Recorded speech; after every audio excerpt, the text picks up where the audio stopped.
Welcome to the Better Business Podcast. I'm your host, Austin Zelan. Join me week after week as I interview high-level entrepreneurs on their journey to success, both in business and personal development. Each week presents new stories to learn from and new ideas on how to run a better business. Stay updated with all the guests we'll have by subscribing to this podcast. Welcome to another episode of Better Business with Austin Zelan. I'm super excited to have you all here today with our guest, Meraj Khan. He's got a lot of experience in private equity and investing into businesses, and especially being an active investor in the different companies that he's involved in. So thank you so much for joining us here today. We'd love to hear about some of the experience that you've had in business and the strategies that you've used to grow some of the companies that you're involved in. But before we get started, if you could just share a little bit about your upbringing and your experience and what got you to where you're at today. So I started my journey from I'm the first generation entrepreneur, and my parents were my father was a bureaucrat and my mother was a teacher. And when I said for the first time that I wanted to be in business, it was almost treated as like a rebel, and they said that you're good at studies and you must go and appear for the exams, bureaucratic exams there in India, as they wanted me also to be into government services. But I was very sure that I just want to do business, and this was something I always dreamed of, and that's how it started. Yeah. So not having any capital to start a business, and my parents said that, how will you fund it? Or what is the business idea? What kind of business are you going to do? And are you sure of it? So I said, I'll figure out. And I kept on saying it, I'll figure out. Yeah. And so we looked around and looked at the business, and I just found that, it's very difficult to start any new business back then. I'm talking about 2000, early 2000. And how do I go about it? That point of time, India was, all these insurance companies, international insurance companies were coming to India. And SDFC did a collaboration with Standard Life, and they started up their first venture. So I went, I appeared, I found it very fancy, and I thought, great, let's be an insurance agent, and I'll go and start selling insurance. It doesn't require capital. I know people, I've got a lot of friend circle and all, and let's start getting into insurance. Yeah. I could not sell a policy, or it took me one and a half year, but I don't even remember when I think I sold one policy. I was very difficult. In a year and a half? In a year and a half, and my friend circles also reduced, because they were thinking, oh God, this guy's getting into, trying to sell a policy, because the market back there in India was not so much, developed, and we always thought of an insurance agent as a very demeaning kind of a thing, and people were not so much aware of insurance policy and what insurance can be onto it. Yeah. So we did the whole course and all, and then that's when I realized that won't sell.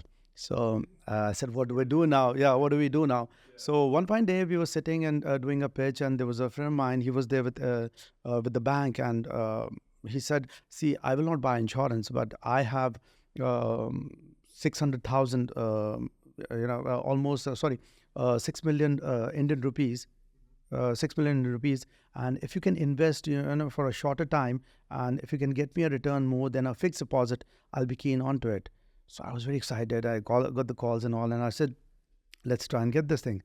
So the banker said, I'll make, we will not make any money into it. I said, doesn't matter, it's a client, and let's get some high net worth client around it.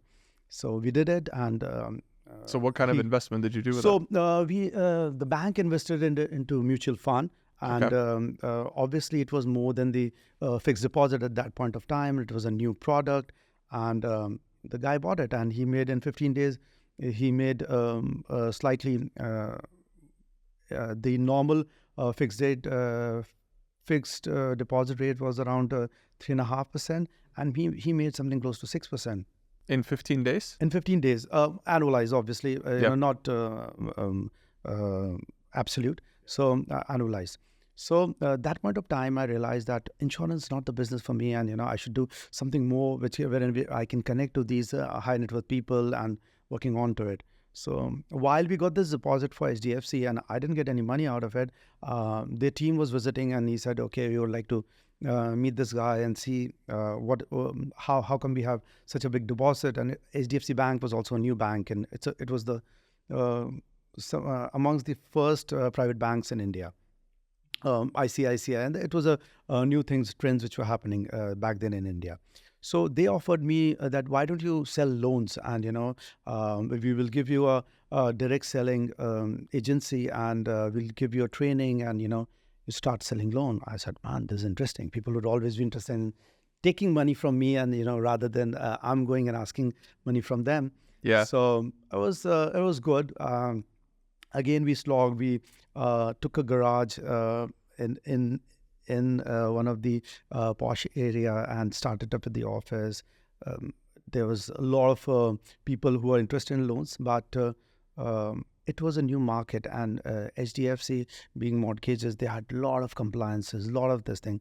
They were not very keen to sell loans that easy, and it was there. But I still slogged for some 6 to 9 months into it. But all this while, I realized that it has a lot of potential, but Yep. it's not simplified. And we did a lot of Reiki, legal, and all these compliance bit onto it in terms of lending.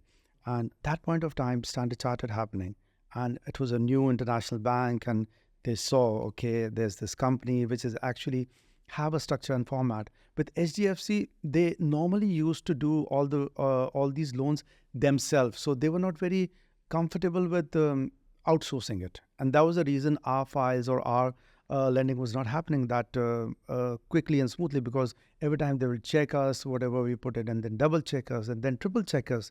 So that was the thing. Stanchart has a different format, and they were like international banks, and they were looking for working with agents and all, and we started working with them.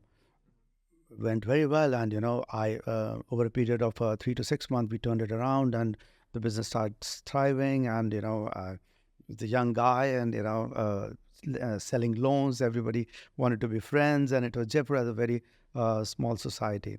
While I was doing this, I knew that it has a particular threshold, and what more need to be done.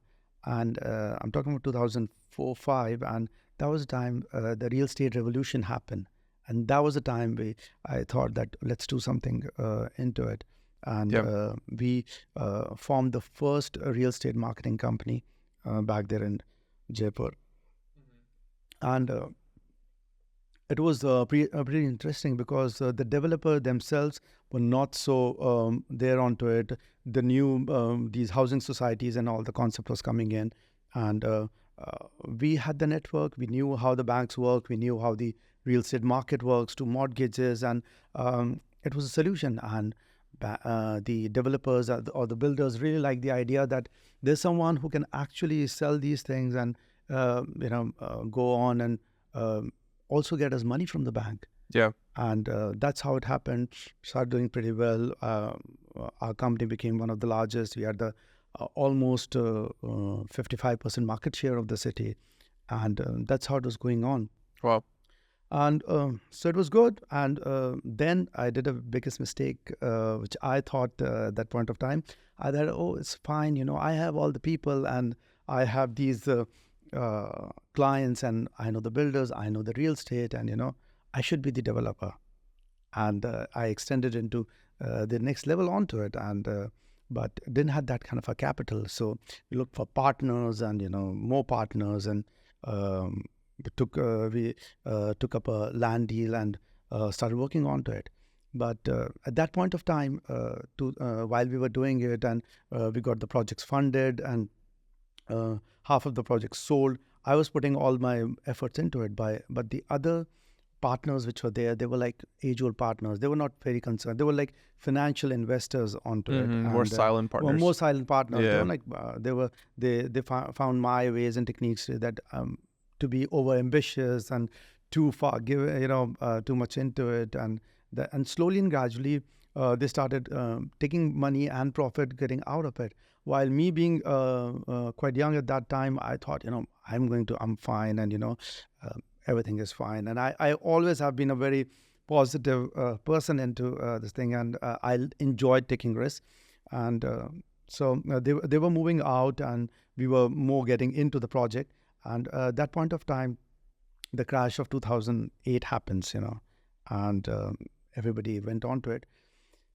My partners, they pushed me to sell the project. I didn't want to sell the project because I knew that this will be too complicating there onto it. And it was very close to my heart, and, I could not get in terms of it. So we got one more person. It was a company, new company. And they said, okay, we take it as a running concern and we'll take it over. Somehow I was not very confident with this guy, but I forced onto it.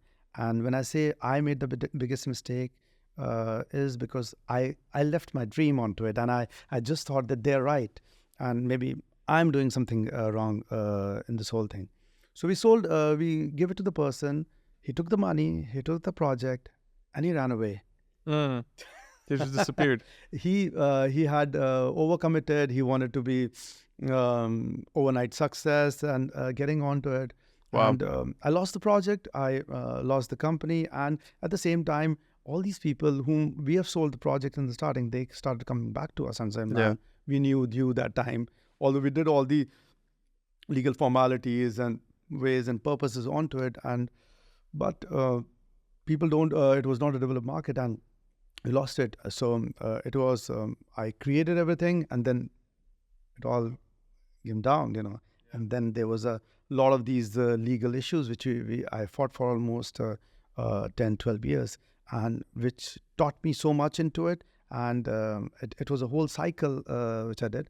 Then I moved from Jaipur, being a small city, I moved to Delhi, and Delhi again started working into businesses, new construction, infrastructure, started up with infrastructure businesses.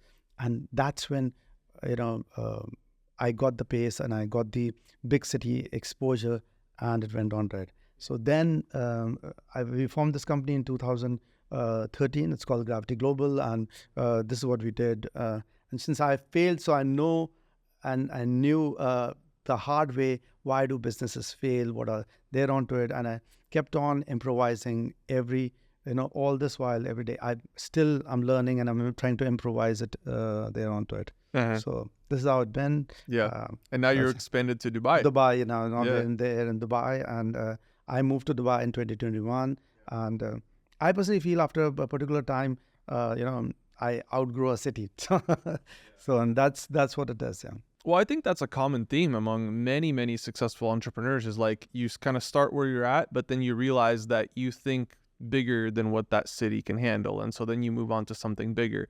And once you get into the right environment, then that environment is conducive to working at the pace that you're working with. And so, even the experience that you had in the first city you were in, maybe that wouldn't have originally happened in the first place if you were in a bigger city. Maybe you would have had the right partners there. So it's very important. Environment is very, very important in business. And so I know you shared a little bit about like one of your biggest failures, what you consider one of your failures in business. What are some other obstacles that you've encountered? Like as you were rebuilding everything, were there any challenges or obstacles that you encountered to get to where you're at today? Lot of it. I've learned a lot doing the hard way.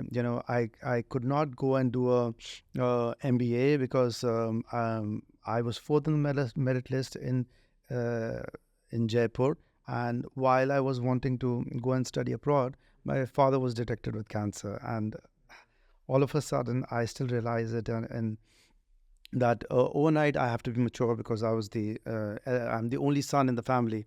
So I started have to work and getting onto it.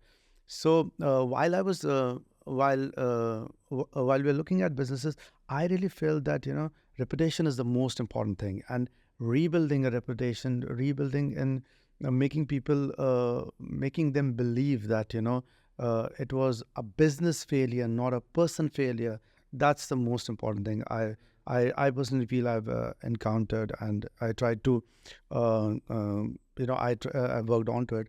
Apart from this, there are a lot of being very young when you're exposed to it. You really think, as Mike Tyson said, that everybody has a big plan till the time you don't get punched into your face, and that's when you realize that, oh shit, whatever I've been calculating or working onto it. It's, Yeah. reality is entirely different onto it.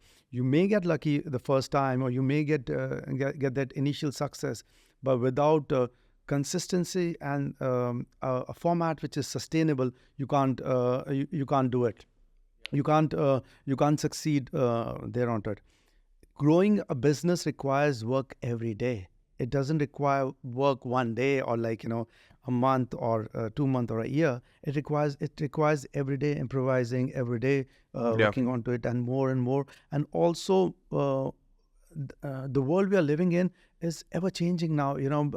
Look at 10 years back, what kind of model we had, and now it is entirely different, how things are going on to it. So legal, I personally feel that legal plays a very important role in every onto it, in terms of structure. So legality, knowing, understanding the local laws, understanding the business, how it is governed with laws, that's the most, I personally feel, is the most important thing, because I almost overlooked a whole bunch of things onto it. People, they don't, till the time you get to a position, then it's a conflict. If it's a conflict between your client, between your partners, between your investors, and that's point of time you see, and see how difficult it is, and what you've not seen. Uh-huh. Yeah.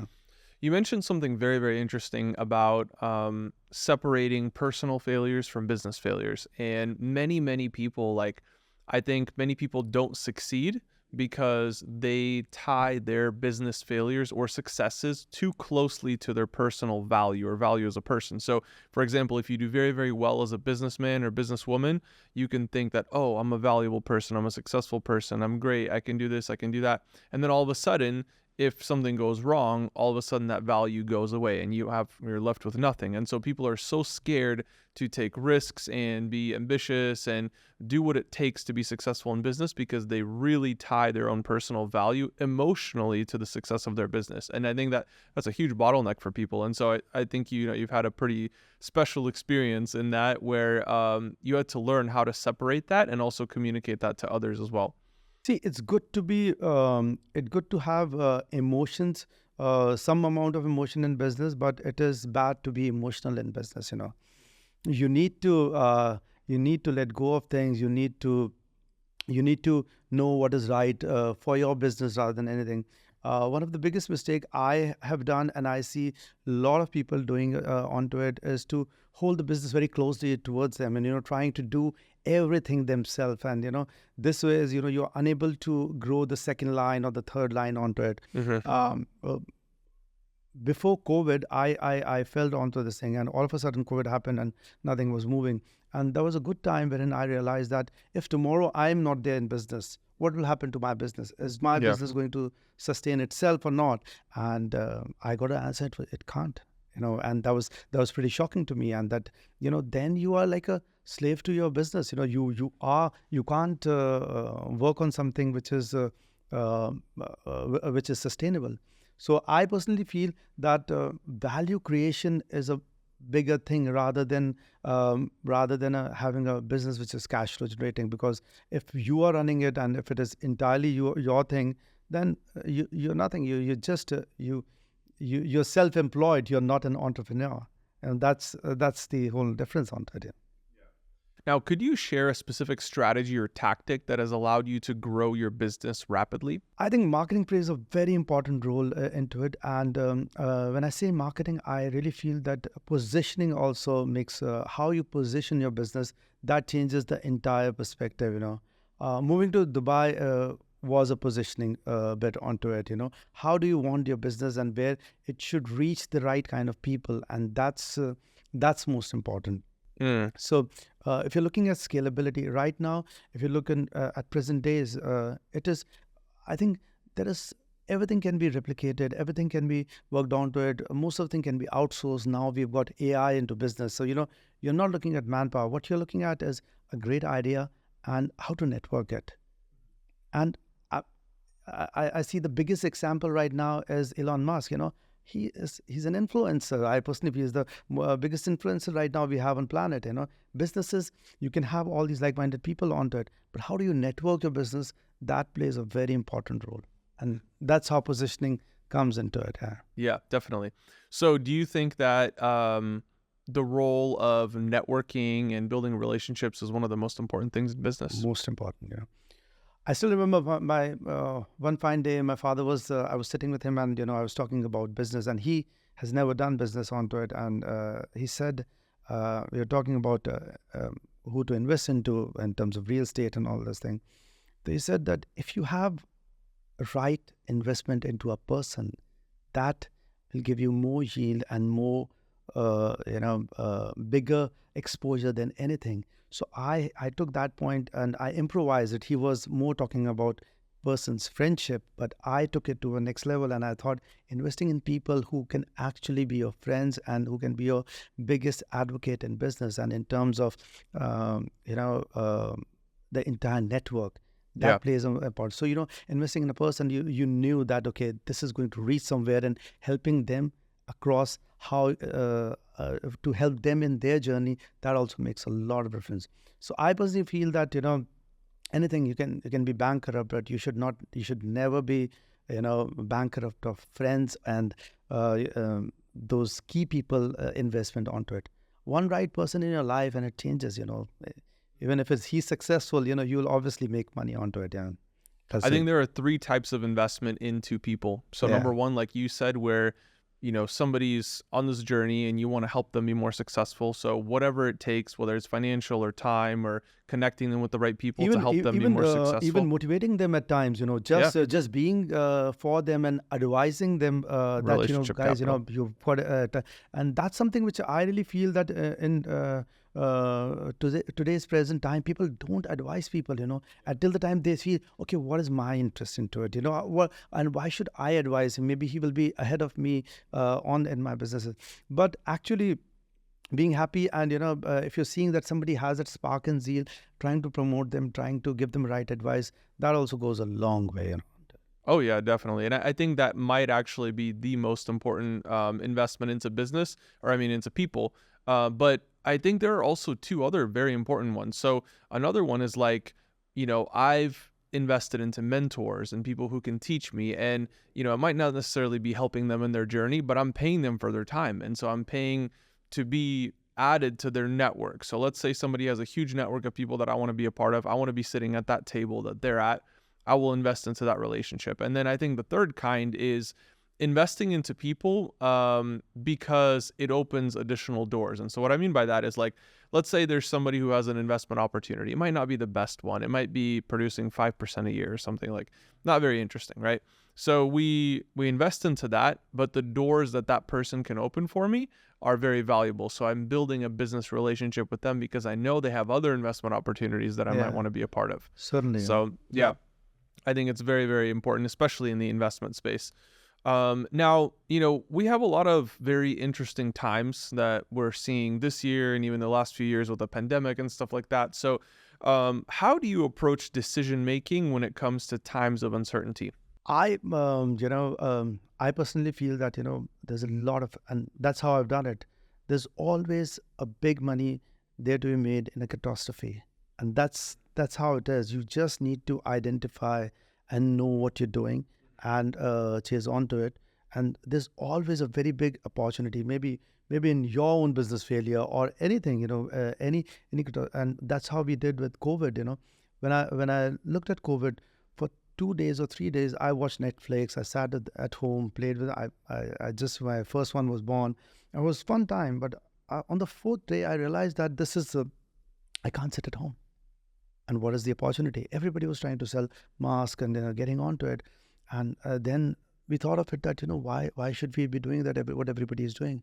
So we ventured into this company and, with my network there, the government and all, we realized that the biggest opportunity right now lies in COVID-19 testing. And that's nobody is doing onto it. And so we figured out a Korean company. During the COVID time, I met these people. There was so much of restriction, and I still remember I used to go and take shower in my guard's room, and so because I have to take shower and come up because my father was sick and my son was just 6 months old. So I used to do it, but that didn't stop me, and we tied it up with him. We created a whole supply chain, And it was $1 million idea. And then what was happening is just the stitching and networking cost onto it. Rest they kept on selling themselves, and we kept on getting part of the margin on this. So you need to know there onto it, and whenever there is a challenging time, that is a time to go in, not to go out. And this was one thing. The other thing during COVID time was building this club which we have there in Delhi, Yeah. and everybody was going out of the taking their money out from projects. Share market has collapsed, and real estate were all time low, and people were thinking that as if it's the end of the world, and there's no tomorrow, and I don't know what they were thinking, that taking the money and keeping in bank would make it any more safer. Yeah. But that was the time we were building, and we were building the project with 300 people inside the site, and building it day and night, not going out onto it, and that's what it is. Yeah, I mean, I think that's very, very important insight that you've shared. And so if somebody's watching this and they maybe have a business and they see crisis all around them, Yeah. how can they identify the opportunities within the crisis? So first of all, if they are into businesses, the basic thing which you can do is ring fence and safeguard your business and towards any and every calamities.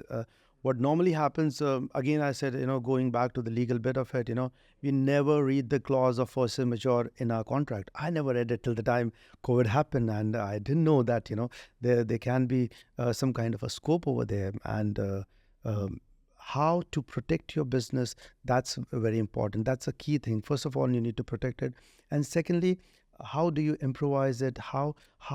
What all are the alternates available to just keep it running and sustaining, in terms of, because any businesses, you have a fixed payroll which is there. There are people who are associated with your businesses, and they trust in you, and you need to protect them. You need to protect the basic business onto it. So first thing which I did was to protect these people, and keeping in mind that how can we sustain it? How can the business be sustained for a longer duration till the time this calamity is happening onto it? Secondly, is to look for alternate measures, in terms of doing revenues, which you've not been doing because you are making money from the primary source, and in any and every businesses there always are alternate source. So, say for example, it was hospitality. People who are having hotels and rooms, their rooms are not occupied, and it was not there. So a lot of them rented it out for the usage of these what do you call for these centers wherein people were coming and Quarantine. quarantine center for this. They could not do the F&B, so they started doing home deliveries. So that may not be their main line of businesses, but you need to look out how you can support and seek and grow the business and sustain it for that. Yeah, definitely. So you start branching out and focusing on Yeah. things that are possible. Yeah, I think that's very, very important. And so, as business owners, we have so many different things going on every single day, so many tasks and priorities and stuff like that. So how have you learned to prioritize your tasks? I don't think so. I'm very good at it, but I try every day.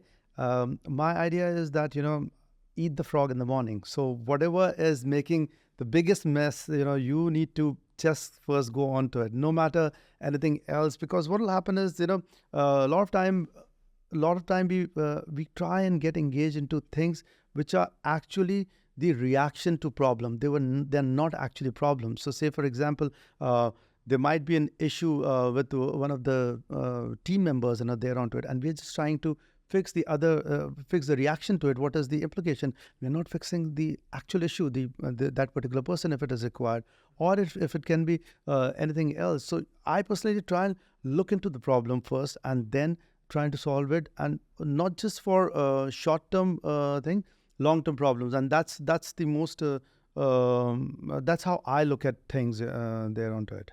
Because otherwise what happens is that problem will keep on resurfacing in different forms, and we'll keep on dealing all the reaction to the problem over this thing. So rather than having it out, you should just kill the problem and then move ahead to it. Yeah, definitely. Okay, cool. Now, what advice would you give to entrepreneurs who are wanting to scale their business?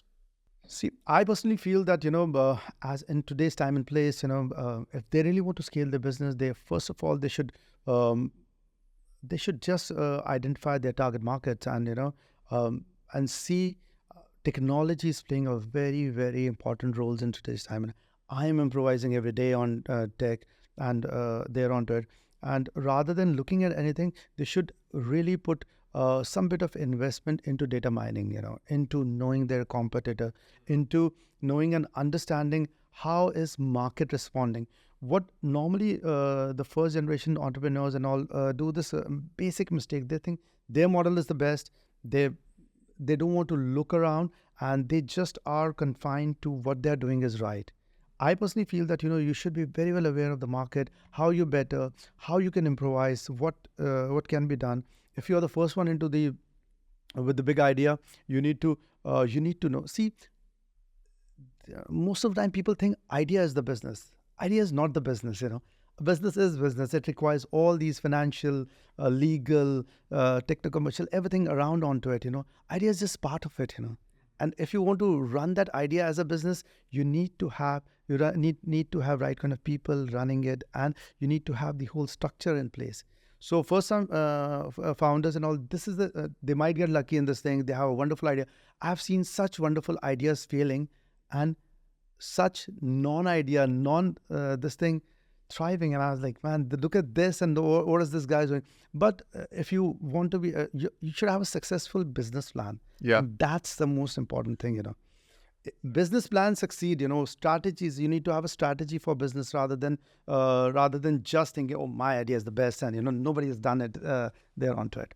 So I personally feel that business strategy and planning plays a very, very important role, and your networking and positioning plays a very important role in terms of making any business idea successful. You may take a longer time because you're trying to implement a strategy. You're not trying to, create an idea or run an idea.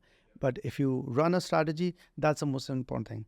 I read this book long back in my college time, and that's very few books I've read. But one of them was Art of War. And that's one phrase which is always remember in my mind, and it says that a normal man will go to war and will try and win it, while a warrior will win the war first in his mind with the strategy and then go to fight it. So before you go and fight the war, before you want to go and do the business onto it, you should first know what will be the implication and what is the strategy onto it. Strategies succeed, ideas don't succeed. That's what I feel. Oh, that's 100% right. I 100% agree with you. There's, sometimes I meet business owners and, they'll share their idea and they're like, oh, I have this business. And I'm like, okay, great. How many clients do you have? They're, oh, well, I don't have any clients, but I have this idea. It's like, it's more about execution than it is the idea. And ideas truly can be worthless if they're not combined with execution. So that's a great point. Now, one last question for you as we wrap up here. You mentioned getting to know your competition. And so do you think it's more important to know your competition or to know your client? I think it's more important to know your competition, because if you know what the competition is, these are the same clients, which the competition have. And, if you know your competition, you will know what are the loopholes and what is the scope you have left to get the same client. Because, obviously if it's a market, if you're trying to sell a phone, so there's a particular set of people, which will be required onto it. So how your product can be better till the time you don't know it, how will you have the market share on this thing? So I personally feel that it's most important to know your competition. It's most important to know your own weaknesses as compared to the competition. It's also the most important thing to know is how you can improvise quickly, because by the time if the competition has all the market share, it will be very difficult for you to get the market share onto it. And what is the USP you have in your business? That's also a very key element in terms of knowing and understanding your competition. Awesome. Well, thank you so much for joining me here today. This has been super, super insightful, guys. Thanks for tuning in. This is Meraj Khan. He's got a lot of great insights on businesses and scaling, and most importantly, execution. So thank you so much for joining us. Thank you. We'll see you all in the next episode.